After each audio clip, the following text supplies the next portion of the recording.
My name is David Yancey. I've come all the way from California, United States of America. Nitwa David Yancey, jeva mu gihugu ca Amerika mu gisagara ca California. And we're here to spread the kingdom of God. Twaje ngaho kugira ngo twamamaze ubwami bw'Imana. For the gospel is the power of God for salvation. Ubutumwa bwiza n'ubushobozi bw'Imana buzana agakiza.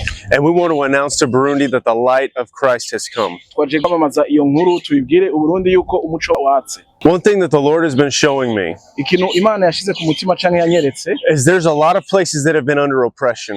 ngo ibihugu vyinshi canke ibibanza vyinshi biri munsi yo gucinyizwa n'umwasi. There has been darkness and witchcraft. Hariho umwiza mwinshi uri kuraganza isi mbere n'uburozi. And the Lord's people have suffered under this regime. Kandi abantu b'Imana benshi bariko baraganzwa n'uyu mwiza uri hejuru yabo. But the kingdom of light is here. Ariko kandi ubwami bw'umuco buri ngaha. That is going to drive out darkness. Nibwo buzokwirukana umwiza.